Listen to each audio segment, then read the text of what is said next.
भाव में, समाधि में कोई होवे और उसका हाथ पैर काट दे तो उसको पता नहीं चलेगा। पूरी तरह यदि समाधि, हाथ काट दे, पैर काट दे, पता नहीं चलेगा हाथ कट गया, पैर कट गया। सबके बीच में कहना चाहिए कि नहीं कहना चाहिए। पूज्य श्री गोरीलाल कुंजवाले महाराज जी आने वाले हैं। मानसी करते हैं वो, यात्रा में थे और मानसी सेवा का समय हो गया। आज भी जब समय होता तो 7, 7, 7:30, 7:15 बजे के करीब मानसी में जाते हैं शाम को। अब कहीं यात्रा में है तो क्या करें, तो फिर वाहन में ही मानसी में चले जाते हैं। उस समय उनका सारथी भी बहुत धीमे गाड़ी चलाता है और कोई व्यक्ति गाड़ी में बैठा हुआ चर्चा नहीं करता। और महाराज जी अपनी 1-1.5 घंटा उनको लगता है मानसी में करता। सत्य घटना सुना रहे हैं आपको। महाराज जी मानसी में थे युगल सरकार की सेवा में और गाड़ी का एक्सीडेंट हो गया। आगे की सीट पर महाराज जी बैठे हैं, गाड़ी का आगे का भाग पूरा खत्म, जिधर बैठे थे उधर का दरवाजा ऐसे भीतर घुस गया, गाड़ी पूरी घूम गई, उलट गई और महाराज जी की मानसी सेवा नहीं छूटी। इतनी बड़ी घटना घटने के बाद उन्होंने नेत्र नहीं खोले। नेत्र क्या खोले, उन्हें पता ही नहीं चला कि क्या हो गया। थोड़ी देर बाद अब गाड़ी में जो लोग थे वो तो बेहोशी में चले गए, अब महाराज जी उसी अवस्था में। जैसे ही वे मानसी से बाहर आए तब उन्होंने श्री हरिदास, श्री हरिदास, क्या हुआ भाई, ये क्या हो गया। गाड़ी इतनी खत्म हो गई थी कि फिर वो एक कदम नहीं चल सकती थी गाड़ी, उसको तो खिंचवा के ले जाना पड़ा। दूसरी गाड़ी की व्यवस्था हुई और महाराज जी को जहां जाना था वो गए। ये क्या है, ये नकल से तो संभव हो नहीं सकता। ऐसी घटना घट जाए और पता न चले, ये संभव है क्या। इसका मतलब है सुनने, देखने, समझने वाली जितनी इंद्रियां वो इतनी गहराई में जा चुकी हैं कि बाहर क्या हुआ उसकी अनुभूति ही नहीं। ये प्रेम की बहुत ऊंची अवस्था है। अब ज्ञान की अवस्था हम बता रहे हैं आपको। स्वामी श्री संपूर्णानंद जी महाराज सौराष्ट्र के महान संत थे। हरिद्वार जा रहे थे दिल्ली से। रात्रि में जाते नहीं थे, यात्रा नहीं करते थे रात्रि में, पर एक भगत पीछे पड़ गया। भगत तो भक्त ही होते हैं, वो महात्माओं की नहीं सुनते हैं। और महात्मा बेचारे पहले मना करते हैं, बाद में सोचते चलो भाई अब ये भगत है, गाड़ी लेके आ गया है, अब इसकी भी सुविधा को हमको देखना चाहिए। तो एकाध बार तो संपूर्णानंद जी मौन थे, उन्होंने स्लेट पर लिख के कहा कि मैं रात्रि को यात्रा नहीं करता।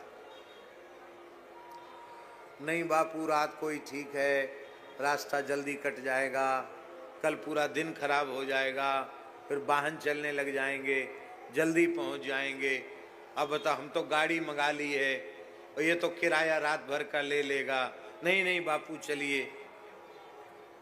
तो उन्होंने फिर मौनम स्वीकृति लक्षणम ऐसे कर दिया, चलो आओ।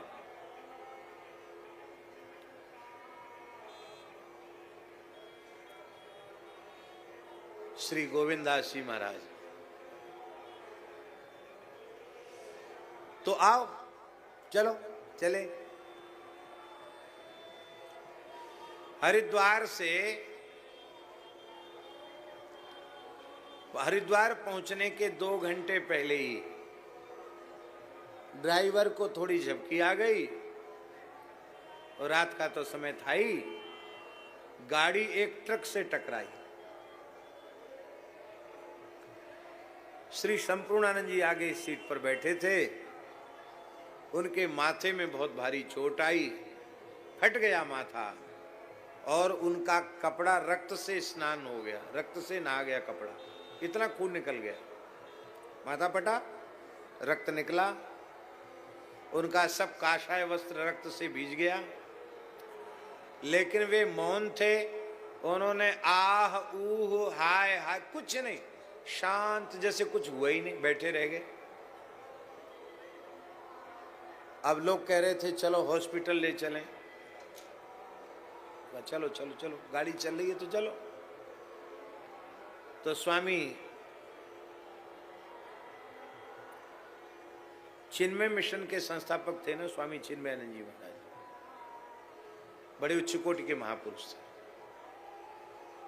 उनके यहाँ पहुंचना था उनको, वहां पहुंचे रात को, रात में पहुंच गए, रात्रि के 2-2:30 बज रहे होंगे।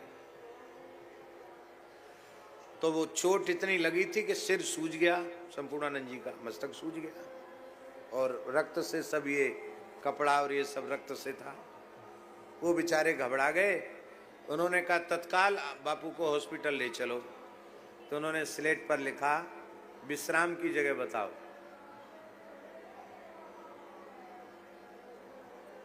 हॉस्पिटल नहीं जाऊंगा, विश्राम की जगह बताओ।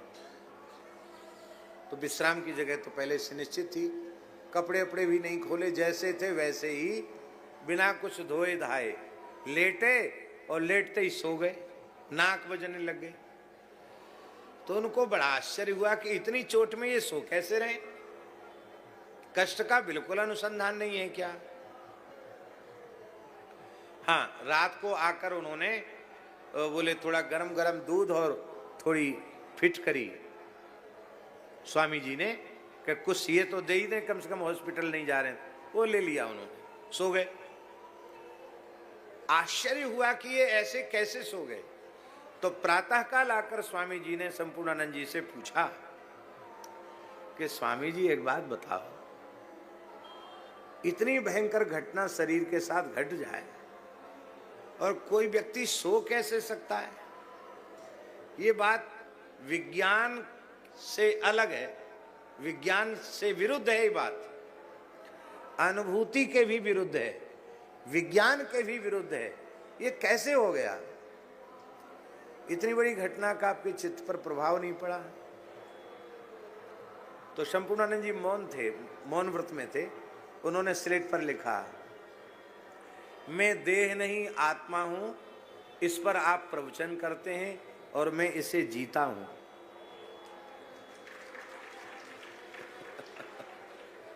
क्या लिखा स्लेट पर? मैं देह नहीं मैं आत्मा हूं, इस पर आप प्रवचन करते हो और मैं इसको जीता हूं। और हॉस्पिटल गए नहीं, वो बुलाए डॉक्टर बुला करके घाव की सफाई करी, मलहम पट्टी हुई, वहीं ठीक हो गए, हॉस्पिटल नहीं गए।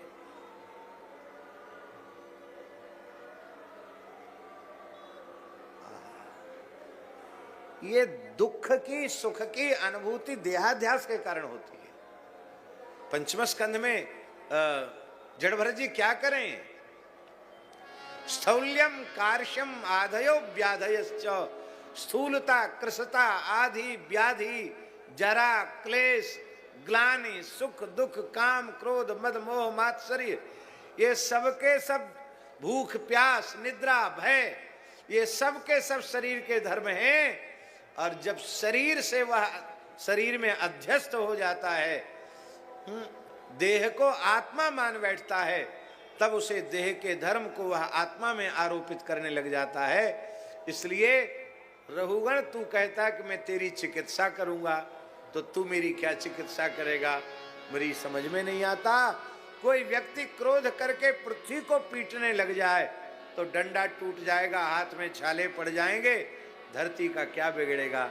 ये पृथ्वी है, पृथ्वी में और इस देह में भेद नहीं है, नष्ट हो जाए क्या। तो इसलिए ज्ञान भी कोई कमजोर पक्ष नहीं है, उसमें भी इस प्रकार की अवस्था है, पर वाचिक ज्ञान नहीं, अपरोक्ष ज्ञान। अनुभूति वाला ज्ञान। मुनि ही राम बहु भांति जगावा, मुनि ही राम बहु भांति जगावा, जागन ध्यान जनित सुख पावा, जागन ध्यान जनित सुख पावा, रूप रूप तब राम दुरावा, रूप रूप तब राम दुरावा, हृदय चतुर भुज रूप दिखावा, हृदय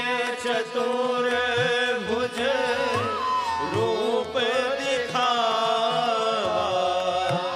हृदय चतुर भुज रूप दिखावा, हृदय चतुर भुज रूप दिखावा। आहा, ये भूप रूप तब राम, भूप रूप तब राम दुरावा, इसका आशय है कि सुतीक्ष्ण जी महाराज वनवासी राम जी का ध्यान नहीं करते। यद्यपि प्रभु वनवास लीला में, पर वो वनवास लीला का ध्यान नहीं, वनवासी स्वरूप का ध्यान नहीं करते। क्यों? प्रेमी अनुरागी जिन्होंने काले काले घुंघराले अपने प्राण प्यारे की अलकावली का दर्शन किया है, वो उस अलकावली को जटाओं के रूप में भला कैसे देख पाएंगे? जिन्होंने श्रीअंग में चंदन की विचित्र पत्रावली का दर्शन किया है, चंदन का, कस्तूरी का, केसर का अंगराग देखा है, वे भस्मोद्धूलित सर्वांग कैसे देख पाएंगे? जिन्होंने अत्यंत दिव्य सुंदर सुकोमल कौशेय वस्त्र पीतांबर का दर्शन भगवान के श्रीअंग में किया है, वे कठोर बलकल वस्त्र कैसे भला देख पाएंगे? जिन्होंने नक्सिक दिव्य दिव्य आभूषणों का दर्शन किया है, वो उन प्रभु का दर्शन भला कैसे कर पाएंगे जिनके श्रीअंग पर कोई आभूषण ही नहीं है?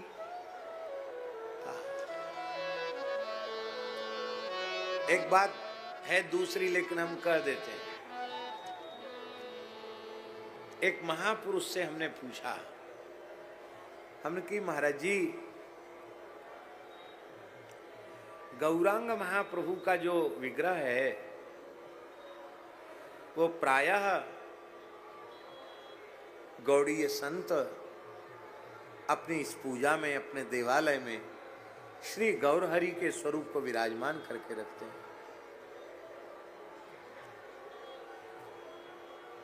तो उनके सन्यासी स्वरूप को विराजमान क्यों नहीं करते? मैंने प्रश्न किया। दो स्वरूप है ना, एक तो नवद्वीप धाम की लीला का स्वरूप है, नदिया विहारी स्वरूप है, और एक नीलाचल में गंभीरा लीला वाला स्वरूप है। तो जिसमें मस्तक मुंडित है, गैरिक वस्त्र हैं, कोई संग्रह परिग्रह नहीं है, उस विग्रह को क्यों विराजमान नहीं करते? तो उन महापुरुष ने कहा, अनुरागी प्रेमी वो गौरहरि के श्रीअंग का इस प्रकार का दर्शन भला कैसे कर पाए?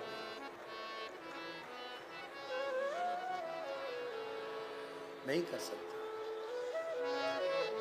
इसलिए जब कटवा में केशव भारती जी ने उन्हें सन्यास की दीक्षा दी, और जब उनके केस नाई को बुलाकर मुंडित किए जाने लगे। तो जिन लोगों ने आज के पहले कभी महाप्रभु को देखा ही नहीं था, वे भी मूर्छित होकर के गिर गए, बेहोश हो गए। हाय हाय, ये सन्यासी कितना कठोर हृदय वाला है, कितना निर्दय है। कामदेव के स्वरूप को लज्जित करने वाला, कमल दल के समान विशाल नेत्रों वाला, आजानुलंबित भुजाओं वाला, तपे हुए स्वर्ण की कांति को भी लज्जित करने वाला, यह इतना सुंदर युवक इसको सन्यासी बना रहा है, इसका मुंडन करा रहा है। ये बात केवल इसलिए है कि सुतीक्ष्ण जी महाराज विशुद्ध रसिक हैं, विशुद्ध प्रेमी हैं। अच्छा, अब एक और बात कह दें, मनमोहन शरण जी, वो ये विशेष बात है कि चित्रकूट में भी दो स्वरूप हैं ठाकुर जी के। चित्रकूट में भी दो स्वरूप हैं,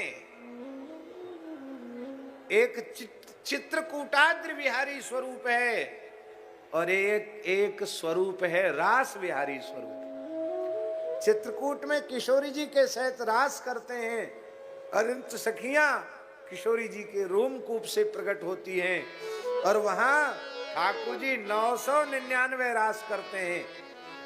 1000 में रास के समय जयंत विघ्न करता है, तब वो फिर वृंदावन में उसकी पूर्ति भगवान महाराज के समय करते हैं। ऐसी महापुरुषों की, आचार्यों की मान्यता है। तो अब वहां क्या भगवान रास करते हैं तो क्या बलकल धारण करके करते हैं क्या? नहीं, वहां तो श्री रघुनाथ का नव कैशोर स्वरूप जो रोम रोम पर वारही कोटि कोटि क्या सतकाम, कोटि कोटि शतकाम, वो स्वरूप उनका प्रकट होता है। ये प्रेमी रसिक हैं, इसलिए भूप रूप का ध्यान करते हैं। तो भगवान को चाहिए था, बहुत ध्यान दें, कि भूप रूप के उपासक हैं ये, तो ठाकुर जी को चाहिए था कि वे वनवासी स्वरूप प्रकट कर देते। जटा मुकुट मंडित स्वरूप जो श्री राम जी का है, वनवासी स्वरूप, उस स्वरूप को प्रकट कर देते। उस स्वरूप को प्रकट नहीं किया, चतुर्भुज रूप दिखावा, चतुर्भुज रूप प्रकट कर दिया। इसका तात्पर्य है कि चतुर्भुज में, अष्टभुज में, द्वादश भुज में, अष्टादश भुज में और अनंत भुज में भगवान का ऐश्वर्य गुण प्रकट होता है। पर द्विभुज भगवान है, इनमें भगवान का ऐश्वर्य तिरोहित रहता है और माधुर्य गुण विशेष रूप में प्रकाशित होता है। ध्यान में आई बात। हमारे कहने का मतलब ये नहीं है कि 4 भुजा 8 भुजा वाले अलग हैं और धनुष बाण वाले 2 भुजा वाले मुरली वाले अलग हैं, ऐसा नहीं है। क्योंकि भगवान वेद एक अद्वितीय परब्रह्म का निरूपण कर रहे हैं, एकमेवाद्वितीयम। तो ऐसी स्थिति में जहां सर्वसमर्थ भगवान भी दूसरा भगवान नहीं बना सकते, वहां आप 10-20 भगवान कैसे बनाओगे? वो एक ही ठाकुर जी हैं, जब चाहें तब शंख चक्र गदा पद्म लेकर आ जाएं, जब चाहें तब धनुष बाण लेकर आ जावें, और जब चाहें तब मुरली लेकर आ जावें। ठाकुर जी तो एक ही हैं। ठाकुर जी 10-20 होंगे क्या? हाँ,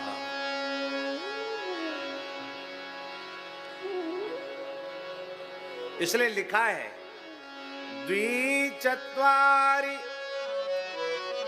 षडष्टांसां दश द्वादश षोडश अष्टादशामी कथिता हस्ता शंखादि विजेता। ये पूर्व तापनी उपनिषद का ये वाक्य है। 2 भुजा, 4 भुजा, 6 भुजा, 8 भुजा, 10 भुजा, 12 भुजा, 16 भुजा और 18 भुजा तक भगवान रामभद्र के स्वरूप का वर्णन श्री राम पूर्व तापनी उपनिषद में किया गया है।